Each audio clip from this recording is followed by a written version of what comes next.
Hello' guys, মোৰ Anjumoni YouTube চেনেলটোলৈ আপোনালোকক স্বাগতম জনাইছোঁ। আজি মই চিকেন বনাম বুলি ভাবিছোঁ, তাৰ কাৰণে এয়া পিঁয়াজ তেজপাত কাটি লৈছোঁ আৰু ইয়াতে গৰম মছলা, জিৰা, ৰহুন, আদা, জলকীয়া পিচি লৈছোঁ আৰু ইয়াত চিকেনটো বইল হ'বলৈ দিছোঁ। যিহেতু অলপ বইল কৰি কিনে পানীটো পেলালে ভাল আৰু সেইকাৰণে বইলটো কৰি লওঁ, তাৰপিছত চিকেনটো বনাম। আপোনালোকে চাবচোন বাৰু।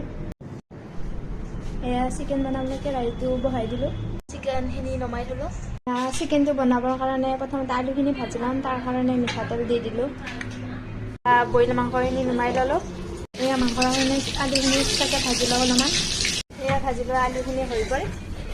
আলু ভাজি লৈ যোৱা তেলখিনিতে পিঁয়াজ দি দিলোঁ। পিঁয়াজ তেজপাত অলপমান ভাজি লওঁ। এয়া মছলাখিনি দি দিলোঁ আৰু হালধি দি দিলোঁ লগতে। এতিয়া অলপমান ভালদৰে ভাজি ল'ম এইখিনি।